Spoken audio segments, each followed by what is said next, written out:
Magandang hapon sa inyo lahat. Welcome to sa ating FB Live. Okay?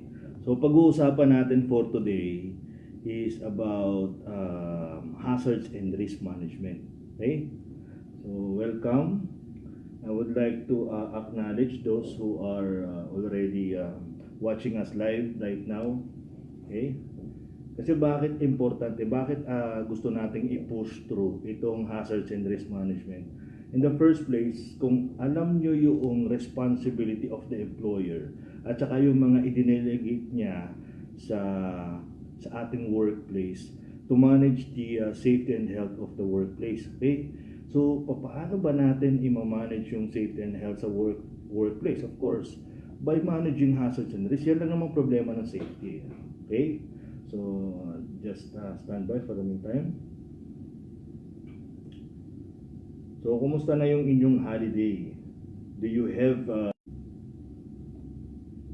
kumusta yung holiday? Medyo madilim lang. Okay? Kasi against the light tayo. But anyway, what we are trying to do natin.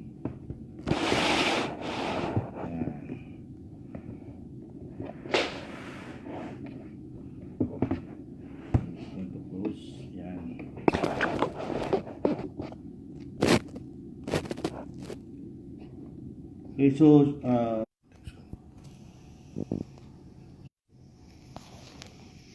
yan, connection. Go ahead. Okay, I'm sorry for this, sir. Okay, problema natin dito sa connection.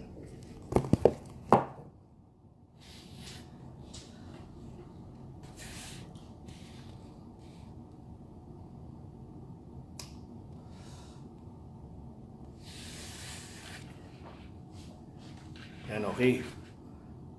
What is the device you can turn your phone?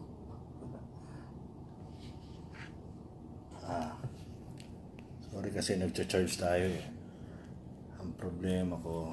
Anyway, huwag na muna tayo mag-charge.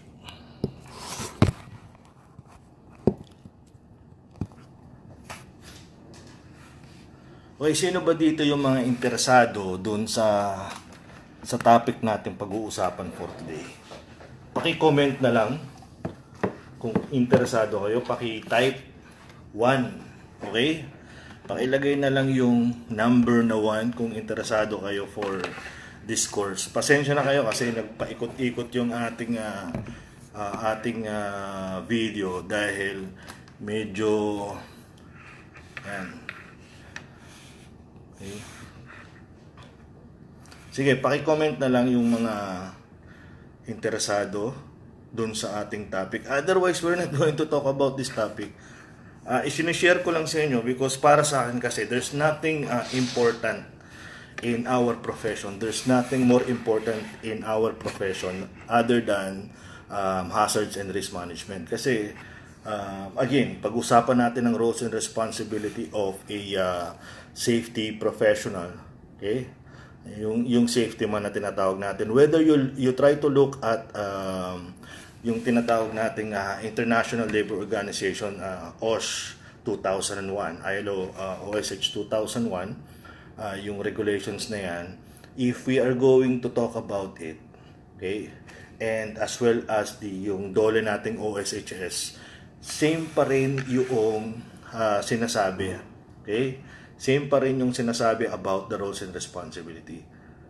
Ano ba yung responsibilidad? Anybody who can tell me what is the real responsibility of a safety man dito sa nakasulat sa ating Occupational Safety and Health Standard dito sa DOLE. Okay, yung yellow book natin. Anyone? Kasi maybe for today I am going to sponsor somebody. Yung the most participative audience, I can sponsor you to come to one of our upcoming trainings regarding hazards and risk management. Okay? Imagine hazards and risk management. It is 2 days. Okay? 2 days yung ating hazards and risk management, and I'm planning to pick the most interactive audience that is watching our live video right now. So, paki-type lang. So, sa palagay nyo, ano yung Ano yung sa tingin nyo yung dahilan? Okay? Ano yung responsibility para sa inyo ng safety professional? Okay? Ng safety man. As per doon sa nakasulat sa ating DOLE OSHS. Anyone? So ayaw nyo ha? Ayaw nyo ba ng libreng training? Sino dito may gustong maka-attend ng libre sa mga training namin? Including technical, scaffold safety engineering, lifting safety, safety sign and SWL calculation. Mayroon pang lalabas ngayong December yung fire safety engineering, okay? So yun, sige, participate lang and then tingnan natin kung sino yung matitipuhan natin na makakakuha ng ating course na libre. Okay?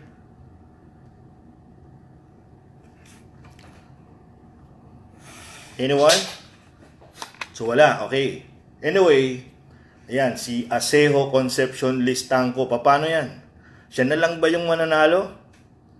Okay, Asejo, what do you think is the responsibility of a safety man?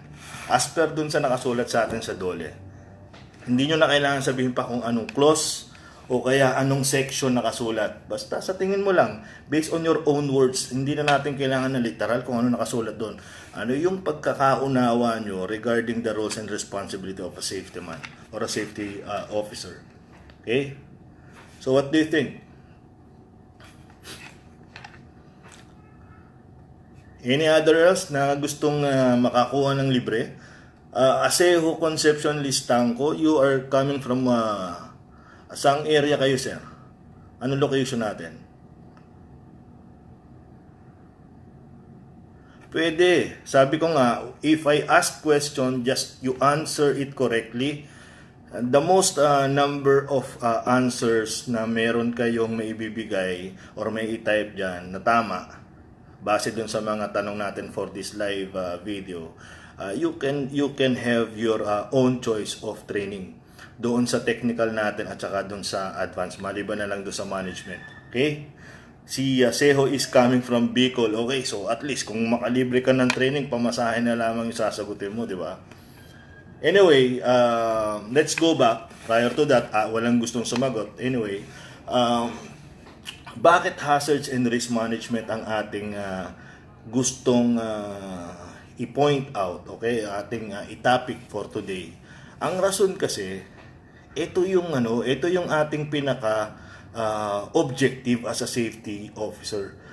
Kaya nag-hire ang isang company because they have a lot of problems in terms of safety. Pero ang source of the problem that we have or issue na meron tayo sa safety ay nanggagaling sa mga hazards, okay? Or tracing natin from the very beginning, ang direct reason, okay, direct cause of the problem of a company is yung loss, okay? Loss in terms of safety. Ano ba yung mga losses in terms of safety? Okay, yung losses natin sa accident, yung kung gaano kahalaga yung aksidente. Pag pinag-usapan natin is tao, yung hospitalization cost, okay? Pag hospitalization cost, yung recovery cost, of course, kasi may period of recovery, okay? Kung may period of recovery, hindi siya pumapasok or sometimes he is restricted from work, okay? Maaring nasa site siya kung restricted work cases, pero hindi naman napapakinabangan ng company, pero patuloy pa rin na sinusweldohan ng kumpanya. So meaning to say that is a loss in terms of yung results, okay, yung man hours, okay? So magpapasweldo ka and there's no result in return. Okay, and aside from that, isa pang common losses na meron ay yung incident investigation cost. Of course, usually kasi, especially kapag medyo mataas yung yung classification ng accident, so you will be restricted from operating on that part, not the whole company, of course, kasi napaka-injustice naman kapag gano'n. So, maaaring ma-restrict lang yung part of the operation that you have. Hindi ka pwede mag-operate unless you solve the problem. Kasi maaari ulit na mangyari yung problema kung hindi pa to nare-resolve or hindi pa napiprevent ang recurrence nito. Okay? And aside from that, yung losses in terms of downtime, of course, kasi stop yung part of operation, so the production will be delayed. Aside from that, yung morale, okay, yung reputation ng company. And aside from that, meron pa tayong tinatawag na kung halimbawa naman yung accident is pertaining to the properties, okay, na damage yung property, like for example fire, walang nasaktan pero may nasunog na facility, of course what will happen, ang mangyayari kasi ay papalitan mo yung damage. For example, let's say for example, ang damage percentage of damage ng property ay 100% total rate, then you have to replace. So kung magkano yung replacement cost, that is a loss for the company. So ang daming loss, hindi na natin kailangan pang isa-isahin. Okay? So napakarami ng losses. Ngayon, itong losses na to is nanggaling dun sa risk na generate ng activities ng kumpanya. Okay? So merong mga activities tayo na na-generate based on our activities, based on the environment, okay? Based on the type of equipment that we have.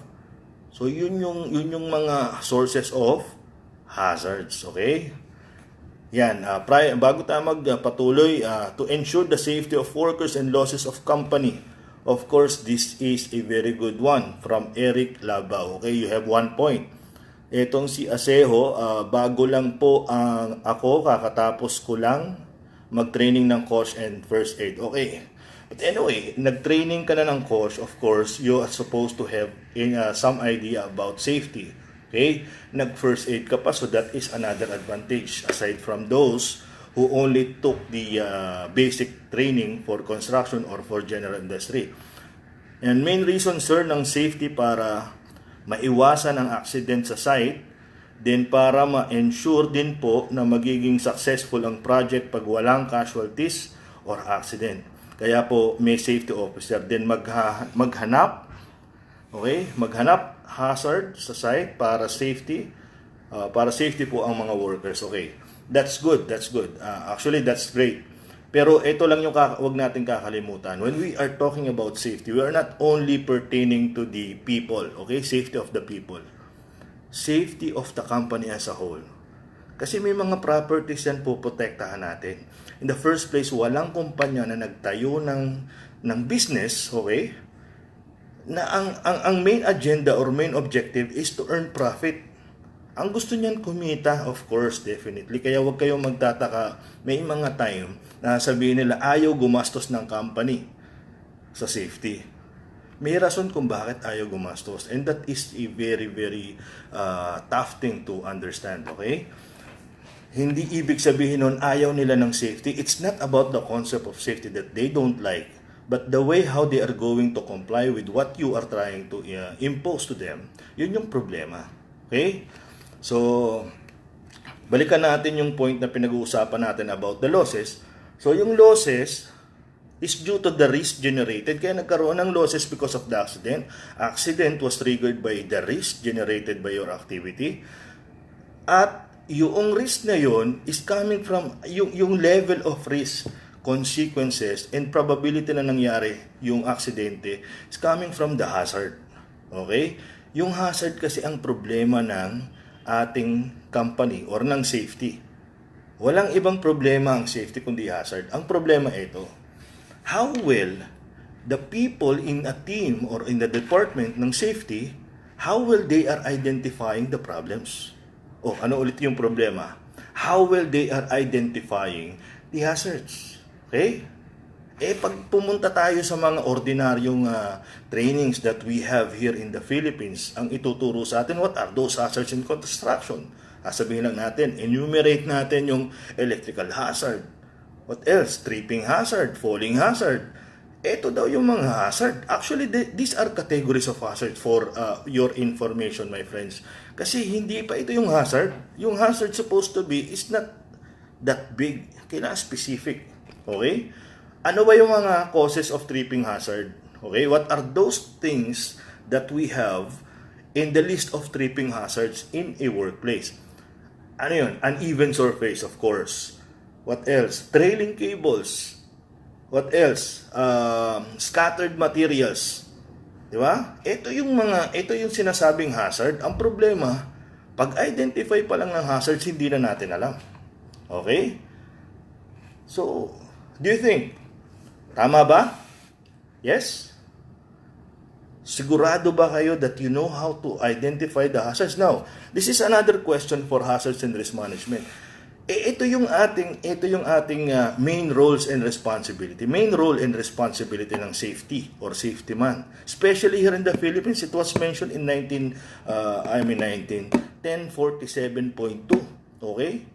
That the safety man should act in an advisory capacity in order should act act in an advisory capacity to manage safety and health of the workplace. Okay? So, paano i-manage yung safety and health in the workplace? Of course, identify the problem, very simple, and solve the problem by providing controls.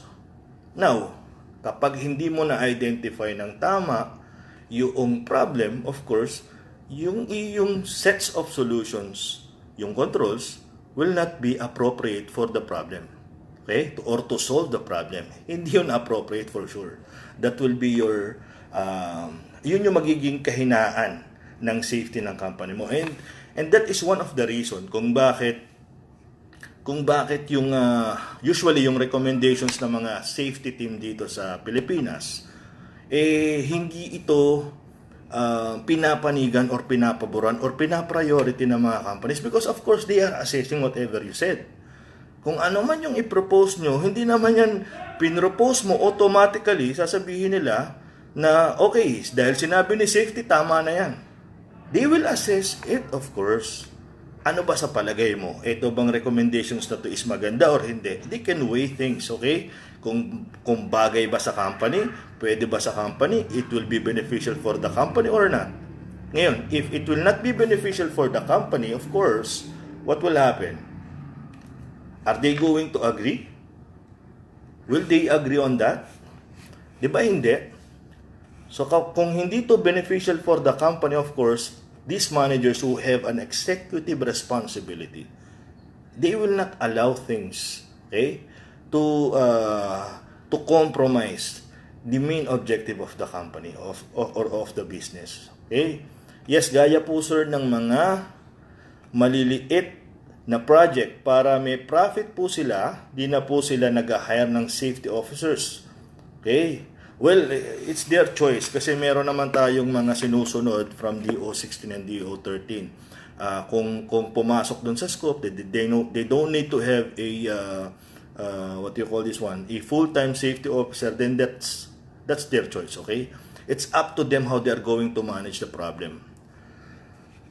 Okay, so now, after you identify the problem, paano mo malalaman kung alin ang uunahin mong problema or anong problema ang uunahin mong iresolba? Okay? So what do you think? That's the reason why you are weighing kasi alin yung unang lilitaw? Okay? Anong aksidente ang mauuna? Anong aksidente ang posibleng pinakamalma? Okay? Pinakamabigat yung consequence or yung severity just in case na mangyari, yun ang unahin nating iresolba. Bakit? Kasi kung siya ang unang lalabas, of course, you have to stop that. Tama, yung high risk. Actually, hindi lang basta high risk, kundi yung highest probable risk. Okay? Yung highest probable risk ang uunahin natin. Tama? And aside from that, paano malalaman yung highest probable risk? Ano yung mga pinagbabasihan natin? Ano yung mga factors na i-consider natin that we can say this is the highest risk or the top most risk? Priority yung high risk, of course. Tama. From Eric Labaw, si Adriel Samsaura yung high risk, of course. But take note, hindi basta high risk kasi depende kung ano yung inyong sinusunod na risk matrix. Kung may risk matrix kayo, makikita nyo meron very high. Yung iba gumagamit ng extreme. Yung iba gumagamit ng low, gumagamit ng very low, merong medium. Okay? So, you have to check that one. Unless you are only using a 3x3 matrix, of course, you have only 3 levels. Yung tinatawag natin, or priority levels, hindi pa yan yung risk level. Yung priority level na tinatawag is yung low, medium, and high. Of course, kaya sinasabi ng karamihan, high risk. Okay? Tama?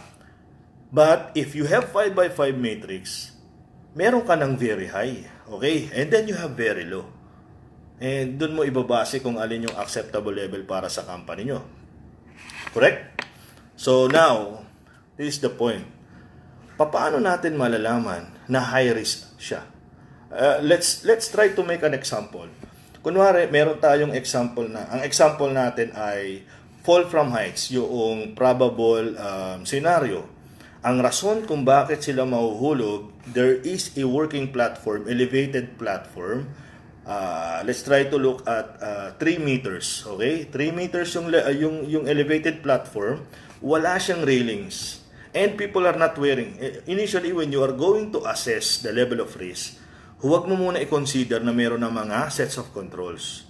Okay? Yan yung unang technique. Kasi kaya tayo nagkakamali, we are already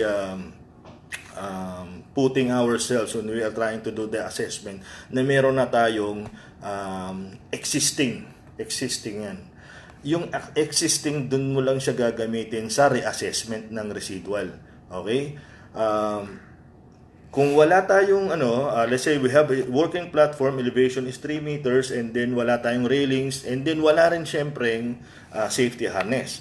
Ano yung probability na yung, let's say, meron tayong 3 tao na nagtatrabaho doon, ano yung probability na mahulog yung 3 tao?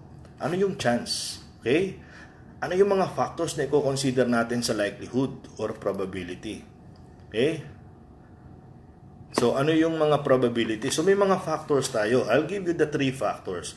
Unang factor, para ma-assess natin yung level of likelihood, you need to identify the frequency of exposure. How long and how often they are exposed from falling from heights. Right? It's very simple. Ano yung chance? Ano yung chance? Ano yung exposure nila na mahulog sila doon sa working at heights? Second one is probability of occurrence. So you have a certain consequence. Ano yung chance ng consequence? Yung highest, of course, yung most severe consequence na mangyari just in case mahulog yung tao. That is also you have to consider. Kasi kapag ka mag-assess ka, you are going to mitigate first, okay, or minimize, the severity of the risk. Okay, you have to minimize the severity of the risk first from the top. Okay? Yung pinakamataas ang severity, the most severe consequence. Kung nahulog yung tao, nauna yung ulo, what is the most probable severity? Highest severity rate or severity or consequence. Ano yung pinaka-consequence? Kung mahulog yung tao, nauna yung ulo. 3 meters, is that possible? Possible ba mga friends, yung tao kapag nahulog, nauna yung ulo? Posible ba na mauna yung ulo sa 3 meters? Walang safety harness Basta walang railings, walang safety harness. Possible ba?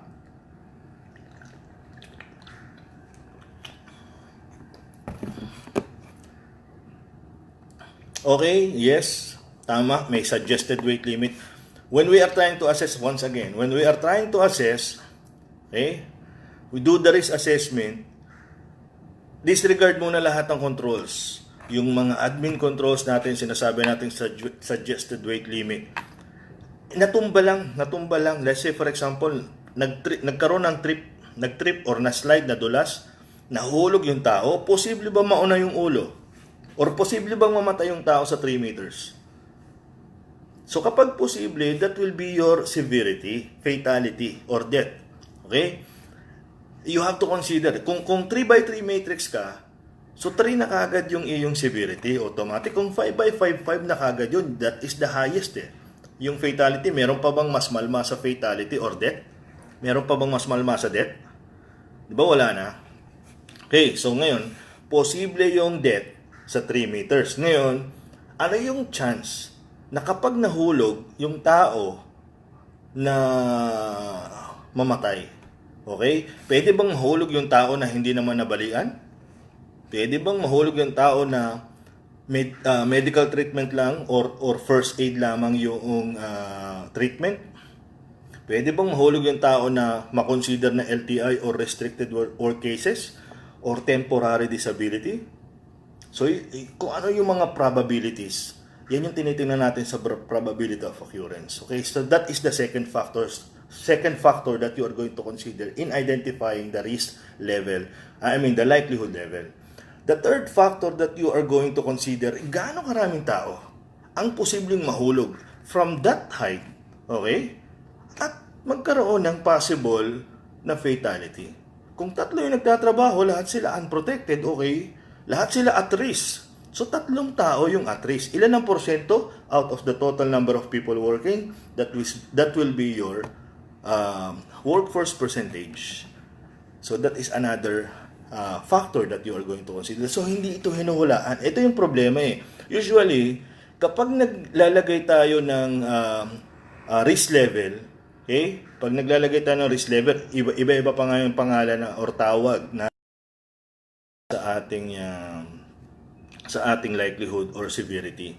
So it depends on the company or it depends on what you are following. So usually, sino sa inyo yung kadalasan pag naggagawa ng risk assessment or nag-identify ng risk level? Okay, ganito yung ginagawa. Likelihood, titingala ng isa sa kisame and then after that, bigla na lamang isusulat 2, 3, or 4. Depende kung anong maisipan, anong trip, di ba? After that, natripan mo naman, punta ka sa severity, pag tingala mo ganyan, nasulat mo 3 ulit. Then minultiply mo 3 times 3, then you have 9. So yan yung sistema ng risk assessment. Kapag ganito yung klase ng risk assessment na proseso natin, what do you think will be the result? Nanghula tayo eh. We are doing assumptions. Okay? So, yun yung problema. If we are doing assumptions, we are not basing our assessment from facts, okay, or probabilities. So that is the problem. Paano mo mamamanage yung problema kung lahat ng pinagbabasihan mong assessment, okay, lahat ng pinagbabasihan mong considerations ay base sa hula, diba? Hula ko, may mahuhulog bukas, diba? Parang ganyan lang yan eh. Hula ko, wala kaming aksidente for the next month. Hula ko for the next the upcoming 2 months, hindi kami magkakaroon ng aksidente. Okay? Target namin 1 million safe man hours. Ngayon, nagkaroon ng aksidente. So what will happen? Because you are frustrated to achieve na wala kayong magkaroon ng 1 million safe man hours, 2 million, 3 million, 5 million, or 10 million, what will happen? Ikaw mismo na safety, makikipagtulungan ka na sa management mo to cover up yung aksidente nangyari. Bakit? Kasi base sa hula eh. So you don't know when it is going to come. Actually, accident can be predicted. Hindi mo lang alam kung kailan mangyayari. Pero malalaman mo when is the most possible time na mangyari. Especially when you are doing critical activities. Alam mo na hindi mo na siya na-mitigate because your acceptable level is something na dito lang tayo. Okay, ito yung acceptable level natin. Pwede tayo sa 2, pwede tayo sa 3. Okay, then what happened? Ang nangyari, wala na kayong control sa mailagay because that's too expensive. So, nag-stop na kayo doon. So, yung natirang residual risk level, okay, after the controls that you have put in place, yung natirang risk level, alam mo na posibleng magkaroon ng isang aksidente out of 10 possible accident na ang resulta, maximum severity is, sabihin na natin na LTI. So, pagka nagkaroon kayo ng aksidente, it will happen to the most highest number of workforce percentage or frequency of exposure or probability of occurrence. So, yun lang yung purpose ng ating mga factors that we are considering in identifying the risk level. Now, saka tayo pupunta sa risk. Ano yung risk na nilalagay? Usually, ano ba yung mga risk daw? Yung hazard nga, mali na. Usually, pag nag-identify tayo ng hazard, pag sinabi natin, sige, let's give 5 topmost hazards that you know or common hazards that you know in a construction. Nasabihin ng mga tao, usually ito tripping hazard, electrical hazard, fall from heights, falling objects, di ba? Ito ba yung mga hazard? Actually, resulta yan ng hazard. That is the immediate effect of the hazard na magkukos ng risk. Ano yung risk? Risk of what? Ano yung risk? Ano yung resulta? Okay? So, there's a lot of things na meron tayong mali sa konsepto ng risk assessment. Especially dito sa Pilipinas. Bakit? Mahirap na rin magsalita kasi ang problema kasi natuturuan tayo. How well do we have? How well are those people that are trying to teach us? Okay? Trying to give information to us. Gaano katotoo? Gaano katama yung itinuturo sa atin?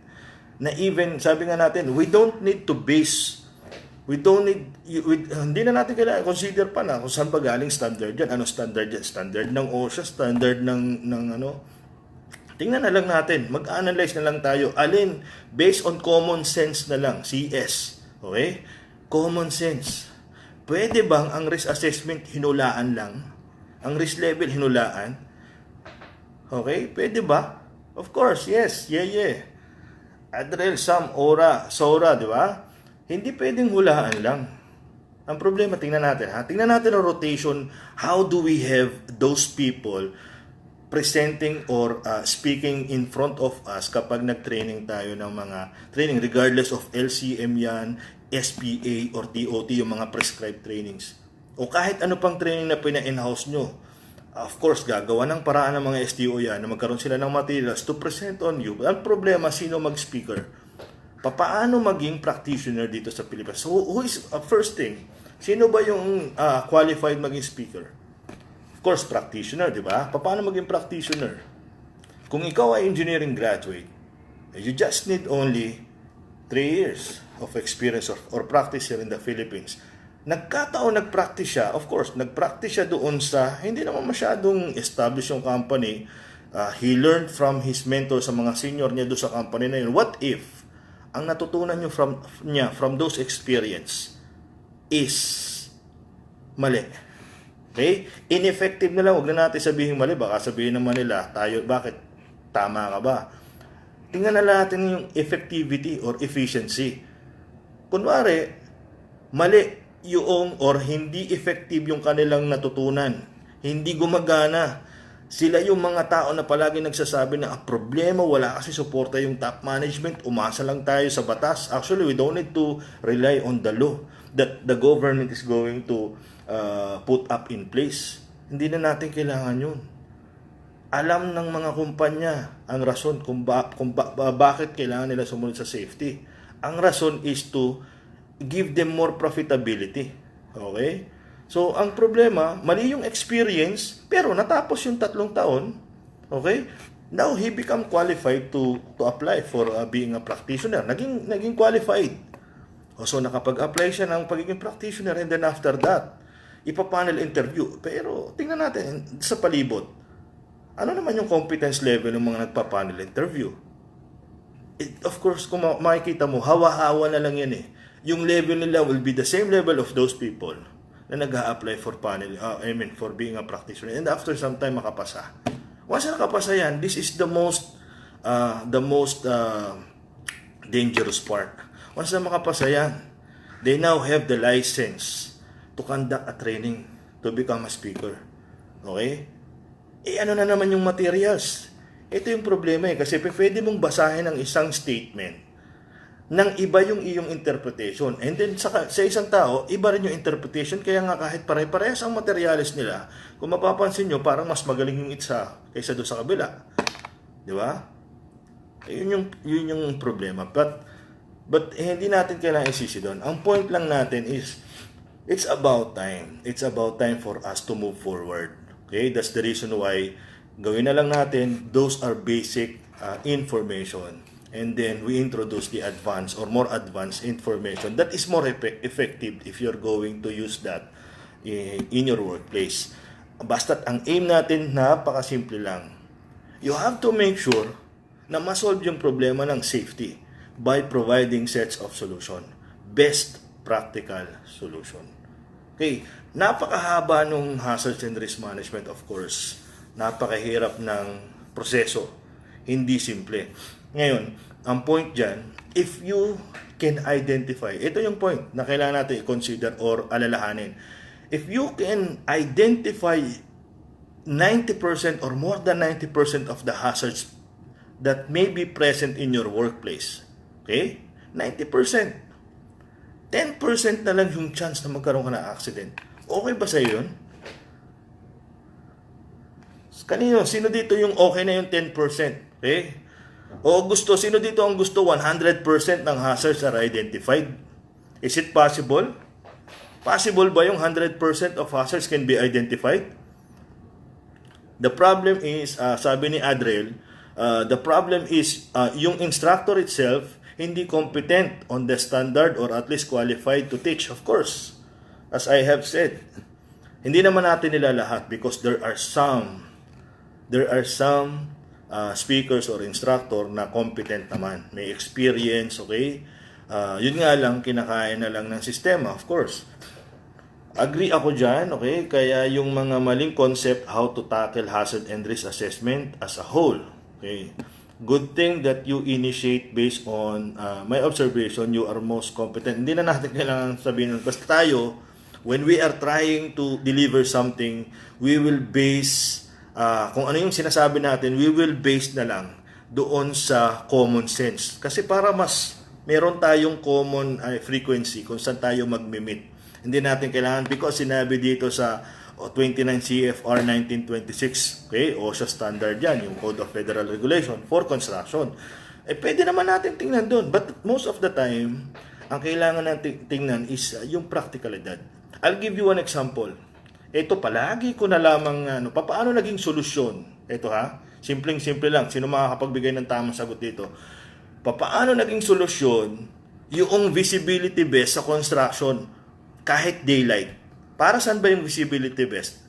Ano yung sinosolve nito? Anong problema sinosolve nito? Di ba pag naglagay tayo ng controls, this is a solution to a certain problem. Anong sinosolve ng visibility vest? Kailangan pa ba natin ng visibility vest sa workplace natin kahit araw? Ano sa palagay nyo mga friends? Kailangan pa ba o hindi na? What do you think? Hindi na?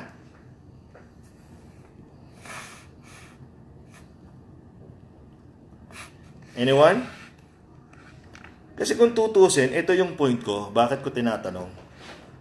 Visibility vest nga, ibig sabihin, to make sure na makita yung mga tao, di ba? To make sure na makita sila just in case meron, let's say for example, meron mga dumadaan or moving equipments, malalaman mo may mga tao nagtatrabaho doon. Pero during broad daylight, sa tingin mo, kailangan mo ba ng visibility vest?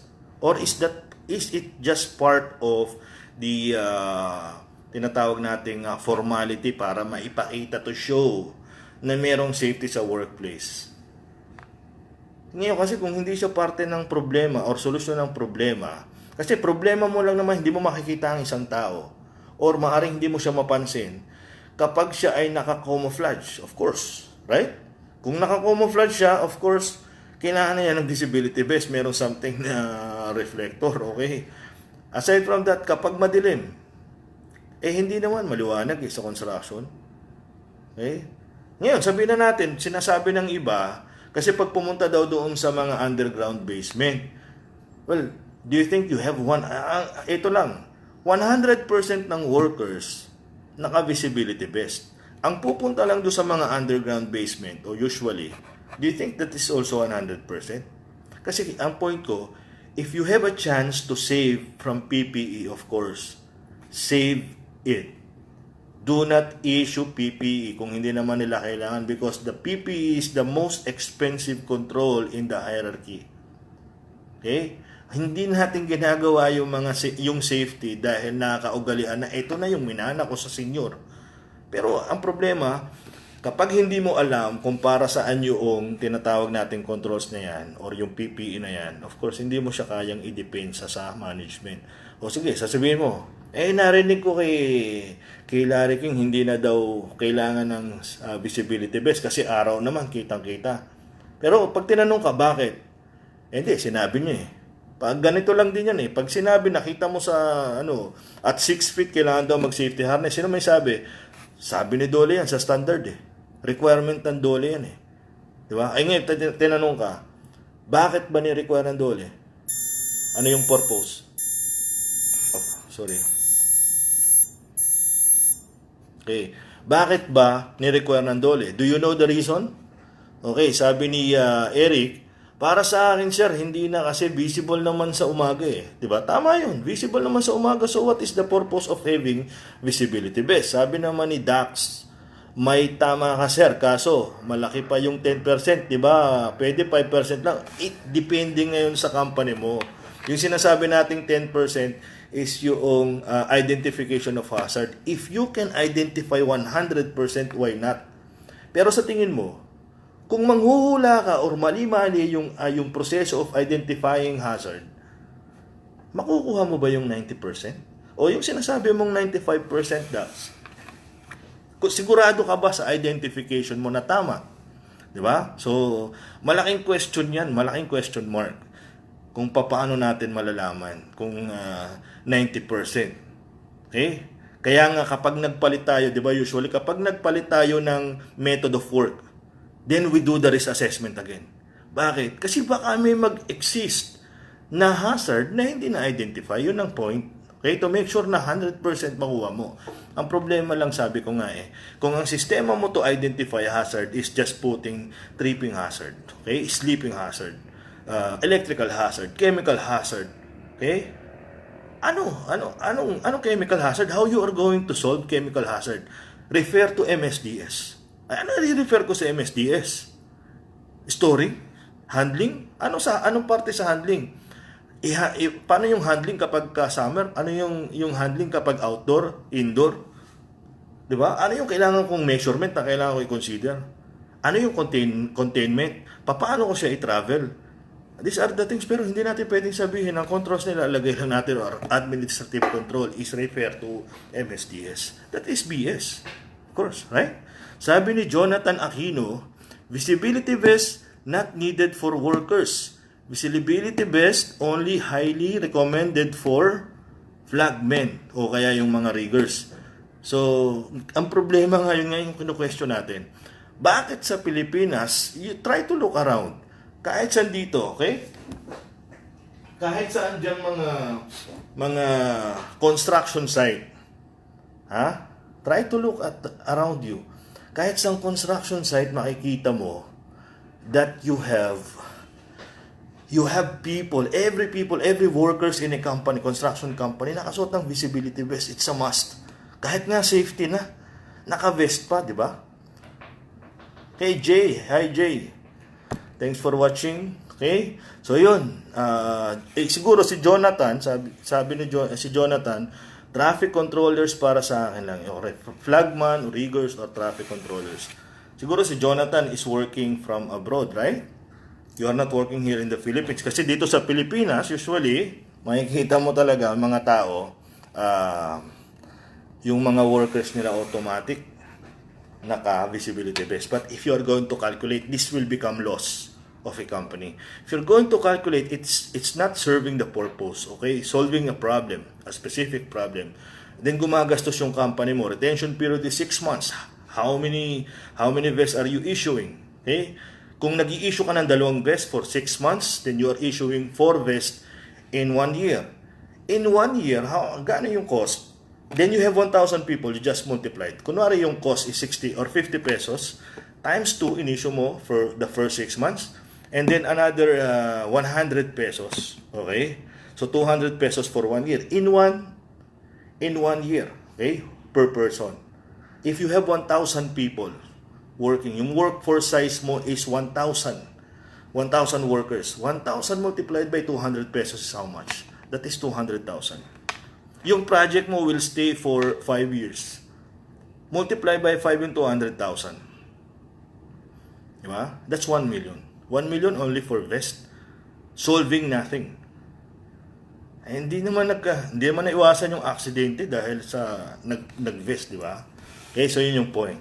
Now, anyway, we're almost consume na yung oras natin because I have to go somewhere. Meron akong bibilhin in preparation for the upcoming GHA making workshop na gagawin natin on November 4 sa Santa Ana, Manila. Okay?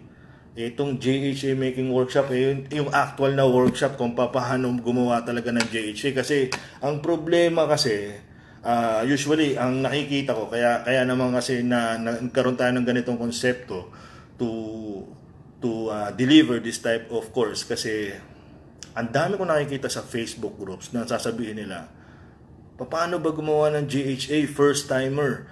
Imagine first timer, graduate ng course and boss, then they do not know how to at least make a GHA. Tapos sasabihin natin, certified safety officer. Eh kung sinabi nga doon sa safety officer daw or safety man, in advisory capacity, paano mag-a-advise yung mga ngopya ng GHA? Di ba?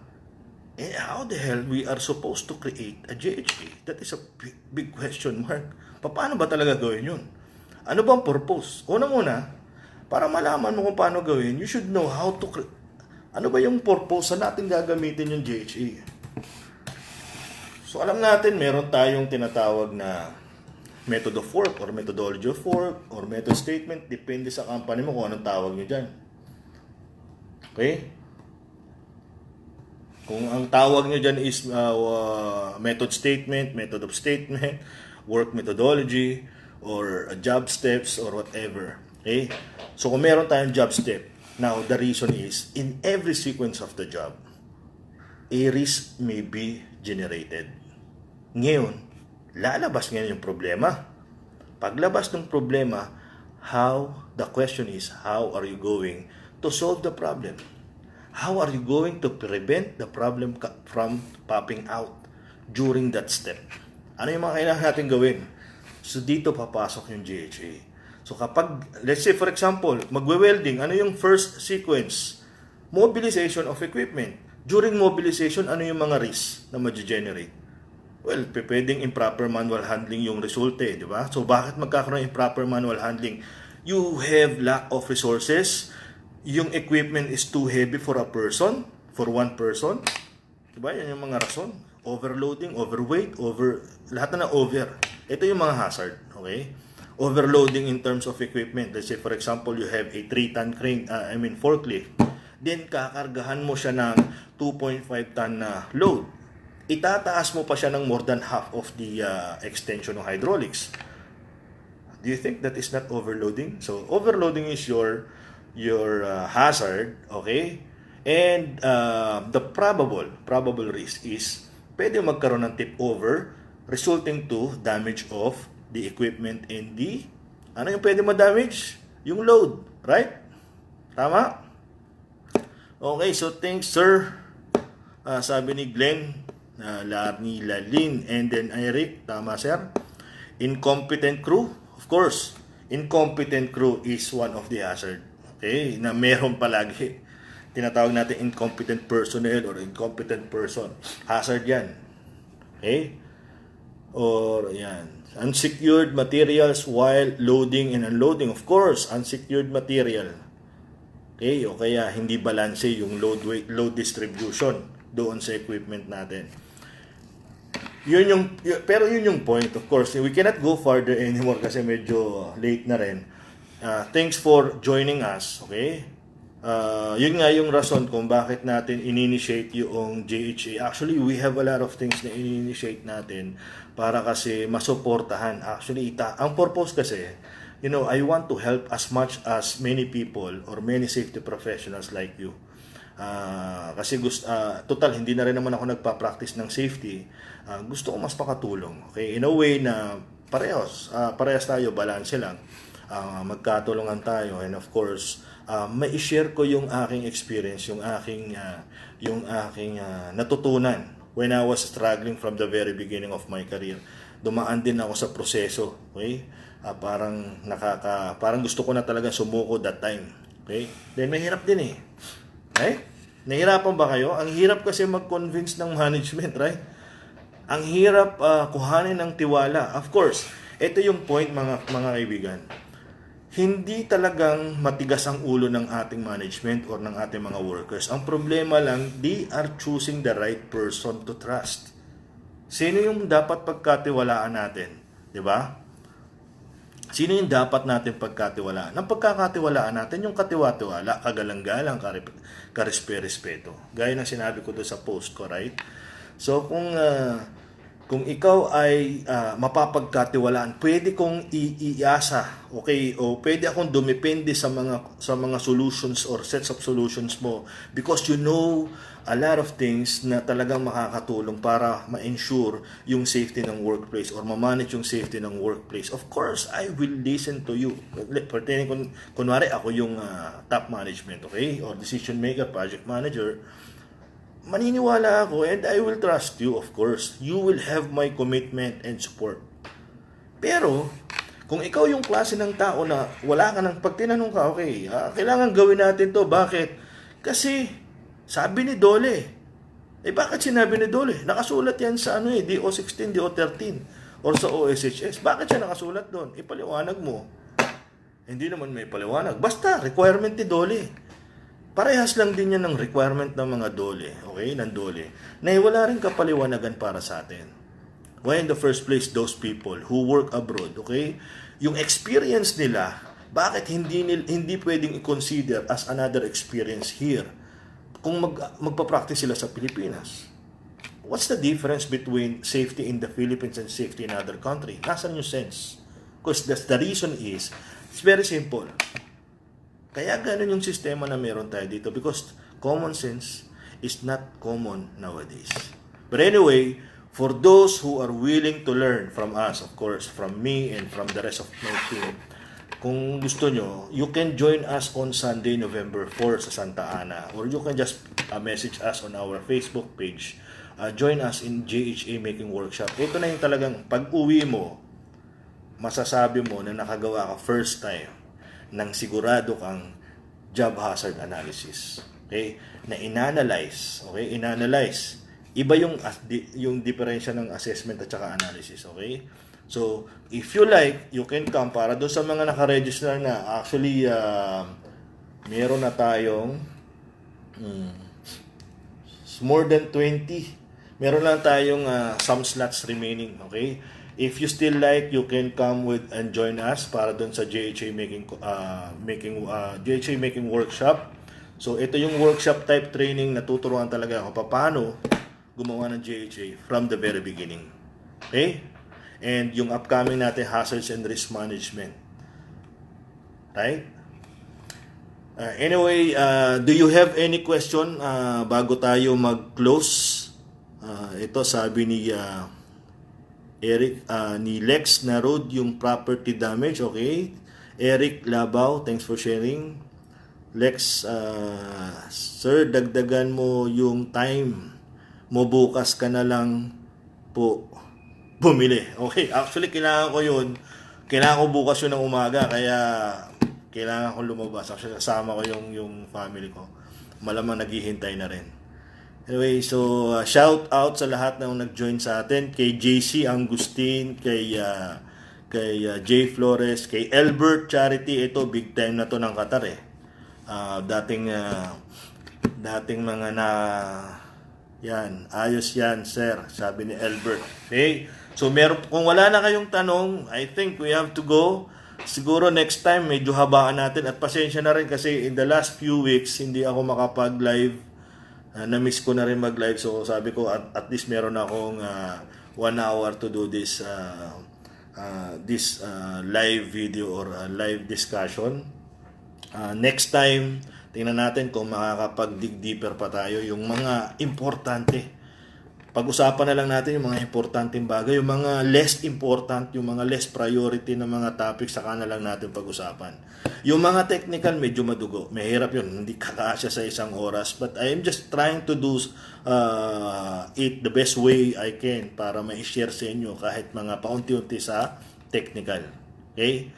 Yung sa scaffold safety engineering natin, Yan, yung isang batch, yung last batch, nakatapos na. Si Sergio Villanueva, thank you. Thank you. Okay, anyway, thank you sa inyong lahat. Have a nice day. Yung mga nakabakasyon pa sa ngayon, happy holiday sa inyo. Balik na lang ulit tayo sa Lunes, okay?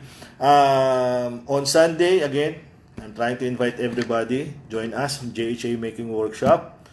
And November 10 and 11 yung ating hazards and risk management. If you want to learn more about this topic today, hazards and risk management on 10-11, then we will be having the scaffold safety engineering on November 17. Actually, that will be, I'll check for that, but that is November 17. And yung lifting and rigging natin sa November 24. Then the fire safety engineering essentials, it will come up on November 25. Just watch out dun sa ating Facebook page. Again, maraming salamat sa inyo lahat. My name is Larry King and have a nice day and happy learning with you. See you.